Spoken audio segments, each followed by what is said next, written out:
Yashoda, this dude having dinner with the girl of his dreams, locked in an intense plot-staring contest, when Eri thanks him for taking her out. Gathering his courage, he asks her if she'd like to be his girlfriend. She apologizes, revealing she's already seeing someone. Emotional, damn it! Frustrated, Yashoda goes to his friend, upset by the rejection. He wishes she'd just said she was in a relationship. His friend tells him that he will head home because it's getting late. He then walks home alone, still angry about the rejection, when he spots a girl sitting under a lamppost, wondering why she's there. He calls out to her, asking if she's planning to stay there all night, telling her to go home. She tells him there are no trains, and he questions whether she'll stay there. She smiles and asks if she can stay at his place instead. He asks what kind of girl would stay at a stranger's house, and she responds that she has nowhere else to go and has no money. Yashoda wonders if he's supposed to just let her stay for free, but she says she'll let him have a taste of heaven if he lets her stay. In exchange, I'll let you sleep with me. He wonders if all girls are like this now, but realizes that he's just met a weird one. Skeptical, he decides it's a strange situation and warns her not to joke like that. She insists, tells him that he should just let her stay for free, and before he knows it, she's at his apartment, commenting on how it is cleaner than a dump truck. Yashoda tells himself he won't get involved with her or try to learn anything about her because it's not his problem and that he will just kick her out in the morning. He heads to bed, telling her she can do whatever she likes. She starts removing her armor and asks if he's sure he doesn't want to do anything. He tells her that he won't repeat himself and that he's into older women. She offers to do something for him, and he asks for miso soup. He falls asleep while she stands there, asking herself what just happened. So, as a representative of the Otaku Foundation, do you think that was a wise move? If so, let me know in the comments. The next morning, Yashoda wakes up and realizes he's late to work, but then remembers that it's just Sunday. He then smells food and hears her say good morning. He asks what a high school girl is doing in his house, and she reminds him that he invited her in. He dismisses the idea, but she confirms it. He asks if he did anything to her, worried that he may have developed a plot last night. She looks at him and scares him, only to reveal it's just a joke. She tells him that he kept refusing plot development, and he's glad he was able to stay strong. She tells him she made miso soup, and he tells her not to cook in a stranger's house. She points out that he asked for it. His memory starts coming back, and he remembers her wearing black special gear. She asks for his name, and he tells her it's Yashoda.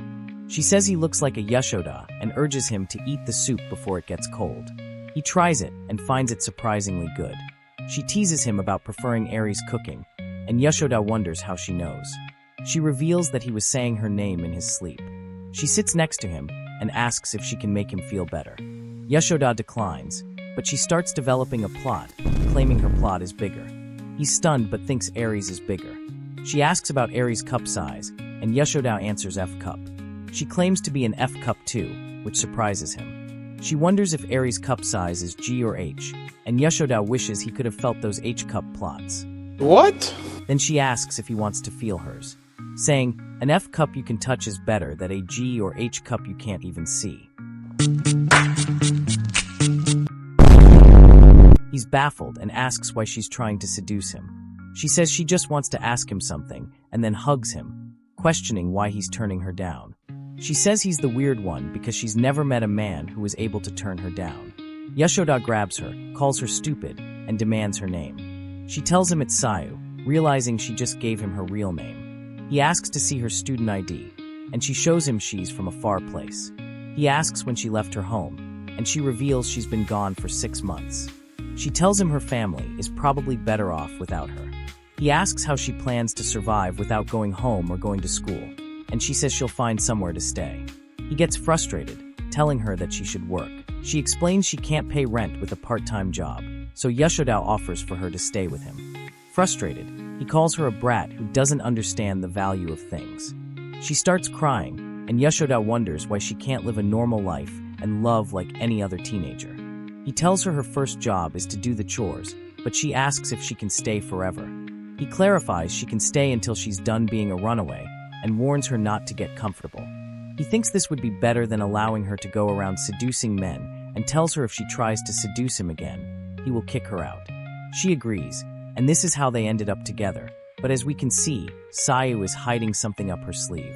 Yashoda talks to his friend at work, who warns him about the risks. Yashoda knows it's dangerous. He heads home, wondering if Sayu has eaten. When he arrives, he finds Sayu cooking. She greets him with a "Welcome home, Daddy," Welcome home, Daddy. which got me asking, it should have been me. He tells her to stop calling him that. He tells her that he brought her bento and begins to undress. He notices she ironed his clothes, and he realizes she's good at doing chores. He asks where the ashtray is, and he notices it's been cleaned. He goes outside to smoke, and Sayu asks why he doesn't smoke inside. He replies that it's because she's there. She calls him nice. Sayu says no other guy has worried about her like that, but Yashoda insists he's not nice, but all the other guys were just shit, and tells her to have higher standards. She agrees, saying she understands. Yashoda wonders why he's the only one looking out for her and feels like the world is full of awful people, including himself for letting her stay. The next day, after she wakes up, Yashoda sees that she's in pain. She walks next to him, and he realizes that she's been wearing the same clothes every day. She tells him that it's the only thing she has, so he decides to take Sayu shopping for clothes and a mattress. She tells him that it's fine, and he doesn't need to do this. She feels guilty and wonders how to repay him. He realizes that she's not trying to be modest, but instead refuses all this because she can't repay him. He wonders why a kid would think like that, telling her that he's busy, so her doing chores for him would be her form of repayment. They return home, and Sayu says her new mattress is comfortable. She jokes about whether he'd like to sleep with her. Just before he gets angry, Sayu clarifies that she didn't say anything weird and that he's the dirty one for thinking dirty, which I will say, it is absolutely normal for a guy to think that. He thinks she's cute when she smiles like that. She thanks him, and he notices she's starting to feel more at ease. At work, Yashoda's friend tells him that there's a rumor that he's got a new girlfriend, saying it is because he's been looking better and heading home early. So all the girls think there is a girl at his place. Yashoda wonders why Sayu ran away from home, saying she is cute and responsible, so he wonders why she would run all the way from her home to Tokyo, but doesn't dwell on it much. The next day, she asks him why he doesn't shave his mustache more often, and he admits he's too lazy. She wonders why he only shaves it sometimes. He tells her that he only does it when it gets long because it makes him feel old, adding that getting too lazy to shave your mustache is when you get old. Hearing that, she tells him it doesn't look good on him, so he decides to shave it. He buys her more things she might need, asking her if she has a phone. She reveals she doesn't have a phone because she threw it in the ocean. Yashoda scolds her and calls her a dumbnut, saying that she should get one because he would like to contact her. She tells him that she really doesn't need one because he bought her moisturizer already and gives him a fake smile. He notices that she has been forcing it since the day they met and wonders if it's truly from the bottom of her heart. Back home on the weekend, he realizes that she's sitting quietly in the corner and she is about to ask him why he is so nice to her. She cuts herself off and tells him it's nothing. He tells her to spit it out, but she tells him to just forget it and starts fake laughing again. He sees her smile is not genuine and tells her to stop forcing it. He tells her that it may not be her home, but she's allowed to live here, so she doesn't need to lie to herself and fake it with him with smiles. She then tells him that she was going to ask why he's so nice, and that he's nicer than anyone else she's ever met, saying if he wants her to stop faking it, then she will. She adds that her fake smiles are just a habit of hers and that it'll take time, but she will try to stop if he wants. He tells her to take her time, and she thinks that he's really nice. She tells him nobody has ever given her this much freedom or choices before, and that he won't regret taking her in. He laughs and tells her that she is pretty kind too, and that he's looking forward to her working hard and expects delicious food.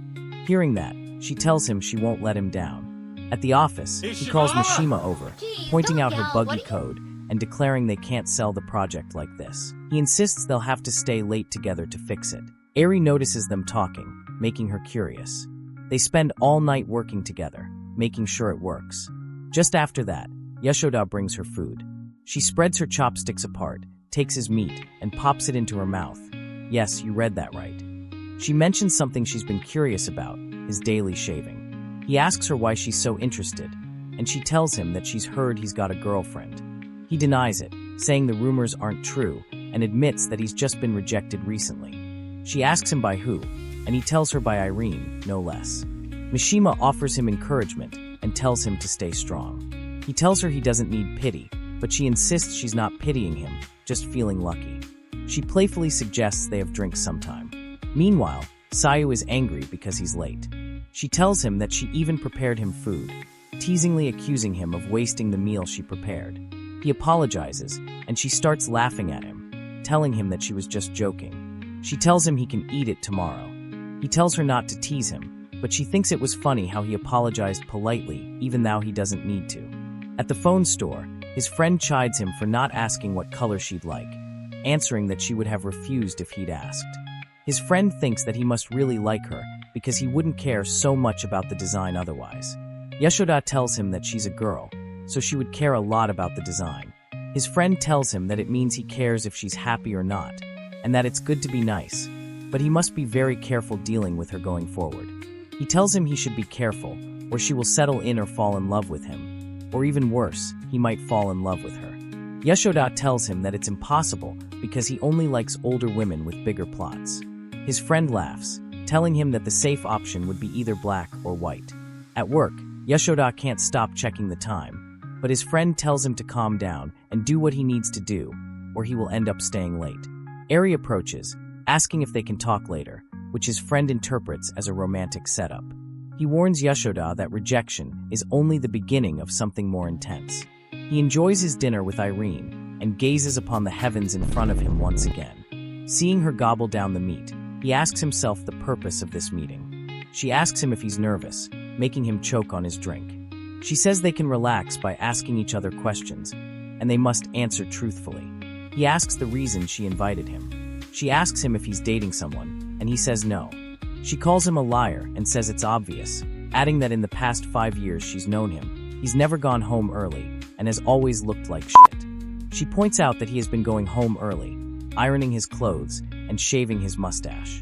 She asks him if he's close with Miss Hema. Trying to clear the confusion, he tells her that for the 5 years he's worked in that company, she was the only one he fell in love with, and that he still feels the same way because she's special to him. He asks her why she even cares because she already dumped him, adding that she shouldn't care if she doesn't like him.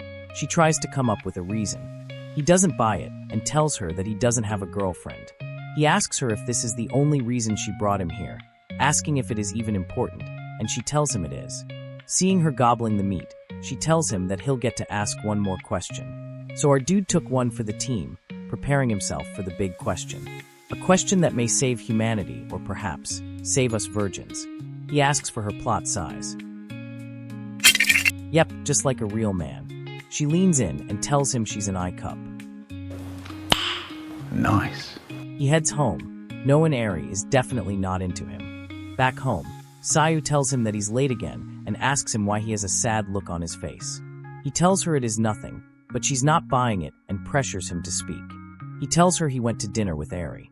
She asks him if it was fun, and he says it was. So she asks him why he is sad then, if it was fun. She asks him if he would like a hug, and runs to hug him. She asks him if the hug made him feel better, and he tells her it did. She tells him he smells like trash, and that he should go take a bath and forget about all the bad things. Feeling pathetic because he's been cheered by a girl much younger than him, he decides to forget it. He drinks his miso soup and gives her a gift. She opens it and sees it as a phone. She asks why this, and he tells her he wants them to get in touch. She thanks him for getting it for her. She sees he got her a white case, and she tells him it is her favorite color. She asks for his contact, and he gives it to her. Seeing that it's the only contact in her phone, she tells him that there is a part of him in her, and that she belongs to him now. I myself don't know what I'm writing. He remembers his friend's words, telling him that he might fall for her, but he knows it's impossible because he thinks of her as a little kid he has to take care of.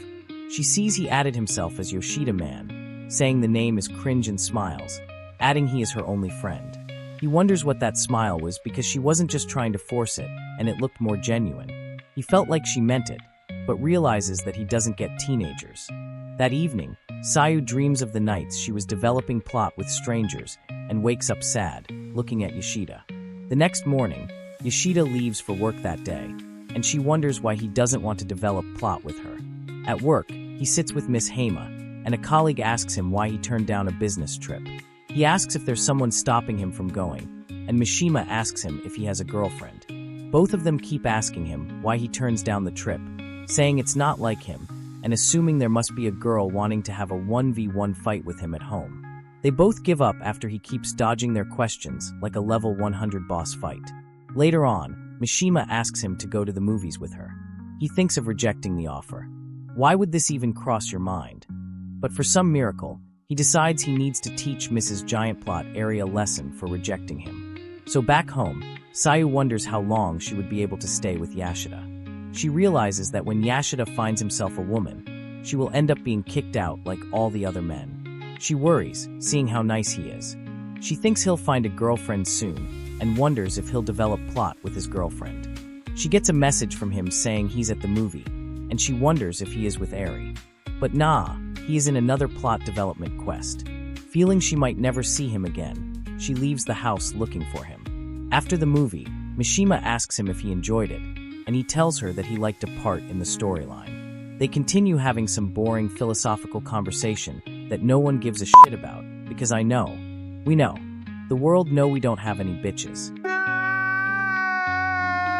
Going back home, Yoshida asks Mishima if she had a fated encounter before. She laughs and tells him she has, saying it hit her like a brick. She stares him deep into his eyes and tells him she won't let go. He tells her to do her best with that, and never give up with the one you love. Okay, at this point, I am convinced he sold his brain cells in the black market for 2 packets of Yonit. He doesn't get that the fateful encounter she is talking about is him. Taking the opportunity, she leans in and hugs him. Sayu sees this, gets sad, and leaves. Surprise, he pushes her off of him. She thanks him for coming with her. She asks him what he'd do if she's the person he's fated to meet. He tells her to stop being stupid and to go home. As he walks home, he wonders if it was the so-called fate that lets him find Sayu under that streetlight. He gets back home shouting he is back, but Sayu doesn't respond. Panicking, he begins running, wondering if something has happened to her. Sayu, in the park, seeing the look on his face when she hugged him, made her ask why he doesn't look at her that way and ask herself if he doesn't see her as a woman. Convincing herself she shouldn't care about his life story, she starts crying. She wonders why she's crying, realizing that she's jealous of a person she doesn't even know. As she looks up, she sees Mishima. Now things are getting interesting. Mishima asks what she is doing here, saying it is dangerous for a young girl to stay in the dark alone. Seeing that she doesn't want to answer or say anything, Mishima decides to keep her company until she decides to leave. She finally speaks and thanks her for it. Meanwhile, Yoshida is looking for her, worrying something must have happened to her. Mishima asks Sayu if she is a runaway, and she answers saying, technically. Mishima asks if she wants to talk about what she is running from. She tries to speak, but she hesitates. Seriously, what was she just trying to say? Hey miss, do you know the guy you hugged is my boyfriend, so just buzz off. Yeah right.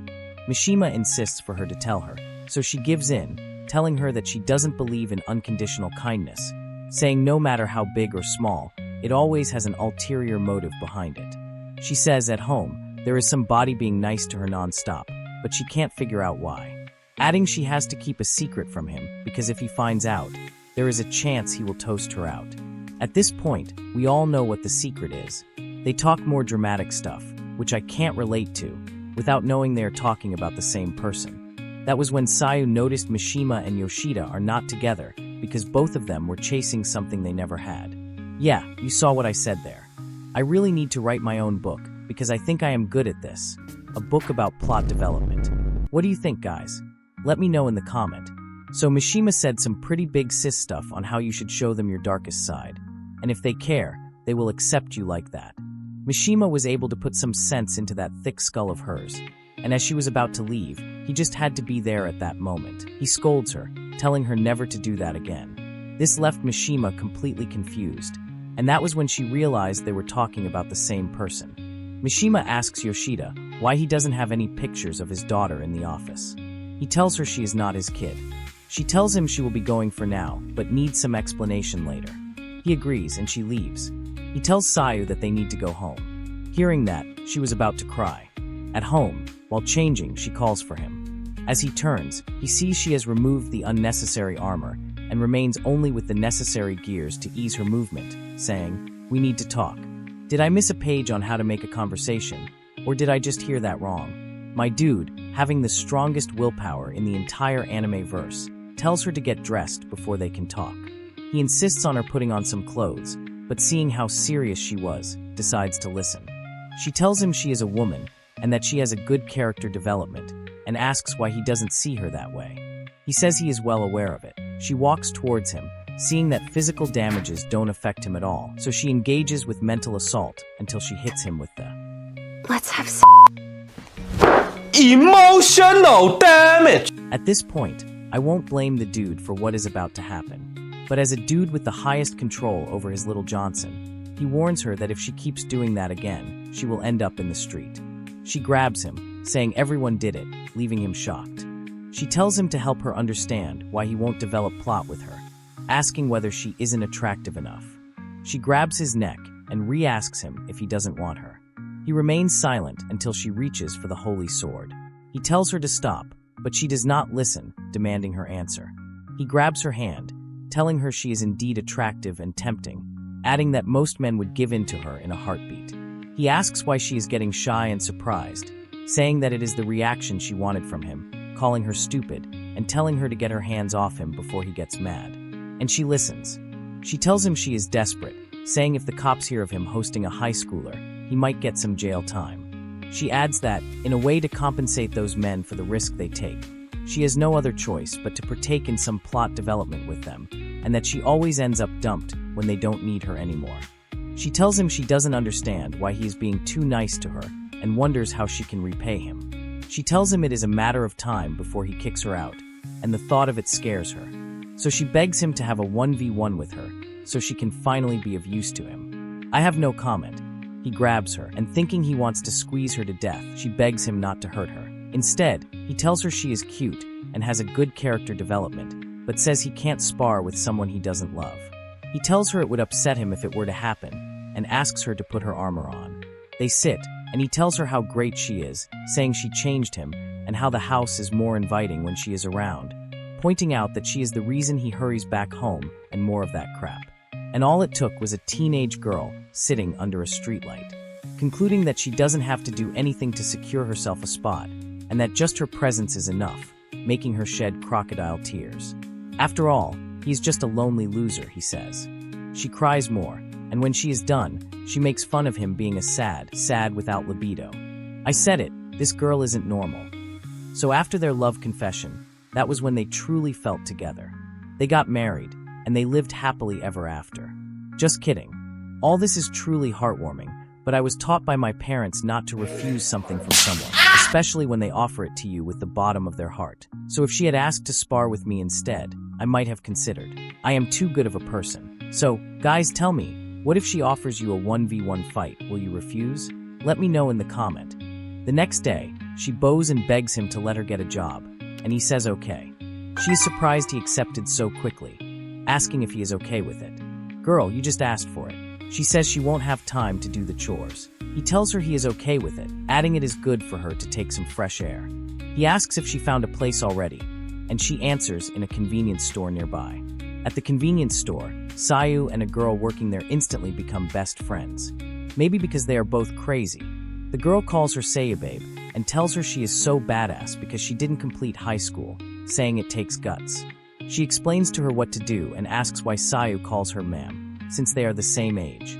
She tells her she is her superior, so it is normal to be more respectful, but she tells Sayu to scratch that, saying Asami rolls down the tongue better. Their day shift is done, and Asami asks Sayababe where she lives. She tells her it's about a 5-minute walk, adding, "What if we were neighbors without even knowing it?"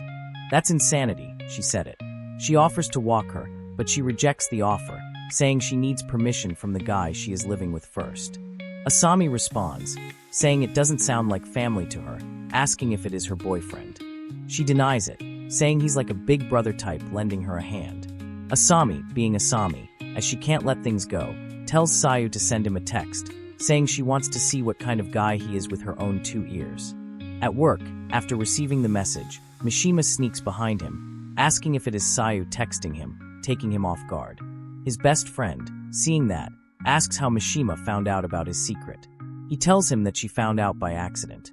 Hearing that, Mishima gets angry because Yoshida told his best friend, but not her. Eri, noticing that everyone knows about his secret but not her, feels left out.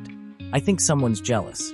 Yoshida comes home. Just as soon as Sayu opens the door, Asami pounds on him, saying he is kind of cute, but his old foggy vibe overpowers his hotness, and talks Momboko. They sit down and talk more. Sayu says they used to play together when they were little, but Asami doesn't buy it, saying, what will a 6-year-old have in common with a 12-year-old?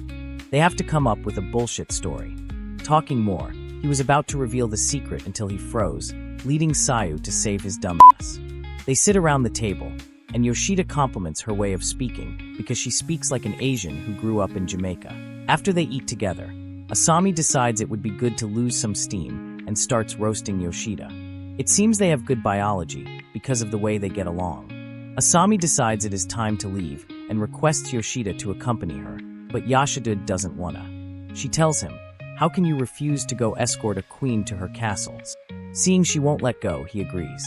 Just as Sayababe offers to follow, she stops her, saying it is a man's job, something like that. Walking back alone, she asks, what's the deal with Sayu and him?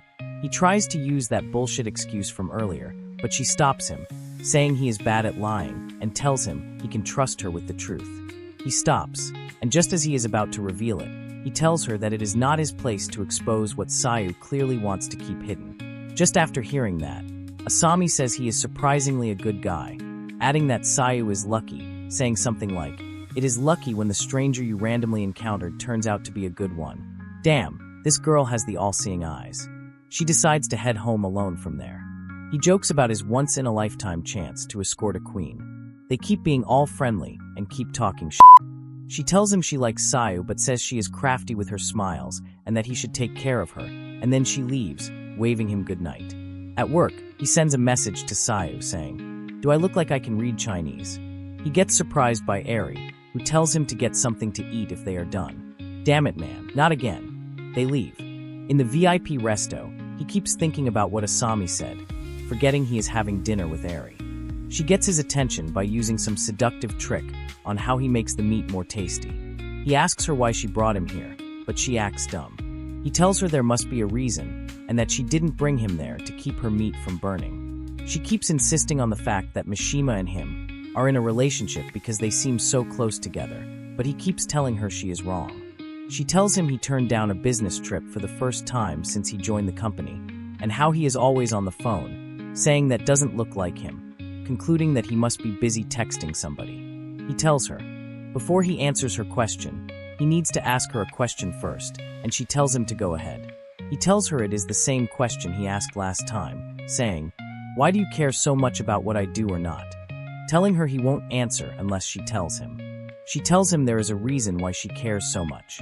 She tells him she has feelings for him. I have feelings for you. Damn! Dropping a bomb on us. Meanwhile, Sayu tries to text him. She sees that he is with Eri, leaving her sad. Getting back to what I may call nonsense, he asks why, telling her that she said she had a boyfriend, one that she has been dating for 5 years. She tells him it was a lie, saying she was jumping for joy inside when he proposed to her, but her instincts took over, thinking it wasn't the time, saying that is why she rejected him. I think I am going deaf from what she said. He tells her he doesn't buy it, and she tells him there must be some way to earn his trust. My man, being a gentleman, tells her, how about we sleep together? So, as a member and the founder of the WB Association, we accept him into the family. He tells her it was a joke, but we know damn well it's not. And then she somehow says if it will bother him that she hasn't bloomed yet. You know, like she hasn't popped a cherry yet, which my guy finds it hard to believe. She tells him it is true and tells him if he wants, they can go back to his place, and until he stops her and tells her it was just a joke, forcing the blame on him and making him feel guilty. Wow, she is a pro. They remain silent for a moment, and he tells her he will wait, saying when it feels right, she should come ask him out herself, telling her she turned his life upside down, and now it is her turn. I can feel you, man. They sort out the Korean drama between them, and she tells him it is his turn to speak. Meanwhile, Sayu is home alone eating curry, realizing how scary and lonely it is, being alone until she gets a flashback of the past and runs to the bathroom. She comes back and receives a message from Yoshida, saying he will be coming home with Eri. thinking it is the day she will be kicked out. She instead finds out he wants to introduce them together.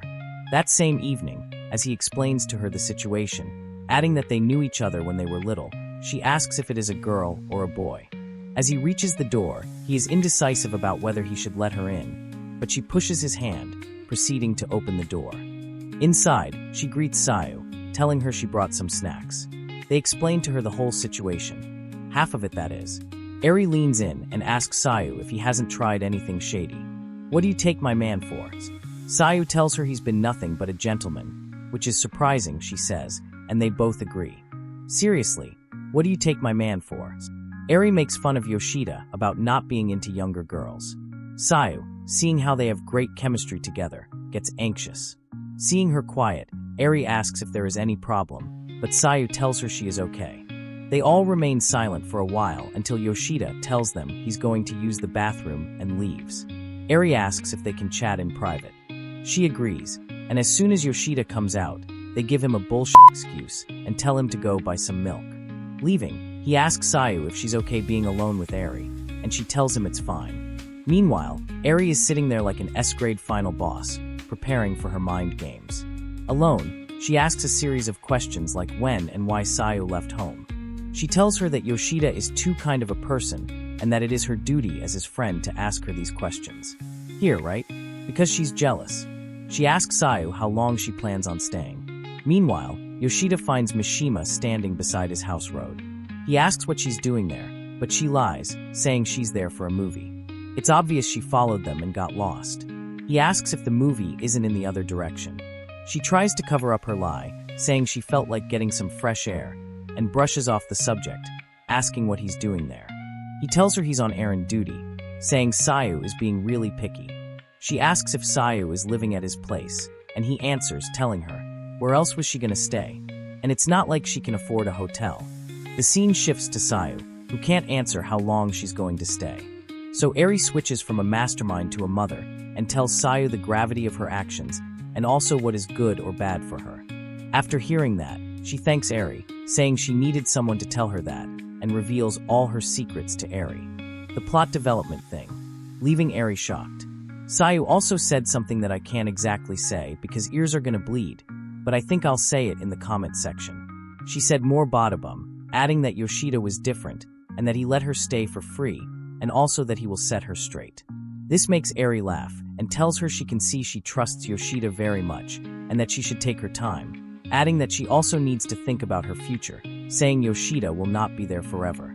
Sayu tells her she understands, and that she won't run anymore, and will face her past. Eri switches into mother mode again, and comforts her. She cries as they cuddle. Damn, that woman is good. Meanwhile, Yoshida and Mishima are done shopping. She asks him a strange question, saying, "What if I asked to spend the night at your place? Would you agree?" He tells her he doesn't feel comfortable letting someone he's not dating spend the night at his place. She gets angry, saying he let Eri though, shouting at him, asking why he keeps avoiding any question related to Eri, and finds it annoying. He asks her how she knows about Eri coming to his place. She tells him that she saw them together before leaving and decided to follow them. Sad, she apologizes for being a stalker. He tells her it is fine. She starts crying, saying whenever she asks him about Eri, he never gives her a straight answer, saying it is really painful. Meanwhile, Eri asks Sayu if she has a question she wants to ask. Sayu asks her if she is in love with Yoshida. But as a real con artist, she starts laughing and beating around the bush. Sayu tells her it's serious, but she keeps laughing more until she eventually tells Sayu that she also has feelings for him, which I find hard to believe. But Sayu asks her if she's serious, saying it is hard for her to tell what she is thinking. And guess what she said? That it is fun being mysterious, and starts laughing. See, I told you. After seeing that Sayu is serious about it, she starts blabbering on about how she always kept an eye on Yoshida, stuff like that. Sayu responds, saying she is happy for them and that they will make a great couple. But we can see that Sayu is not quite pleased about it. On the other hand, Yoshida and Mishima are having a conversation. She asks him why he let Sayu stay when he knew he was expecting Eri, saying this was his best chance. Yoshida is not thinking as far as Mishima does, and he tells her, "Where else was I gonna do? Throw her out?" he asked. Mishima concludes he couldn't do such a thing, and that he is too nice of a guy.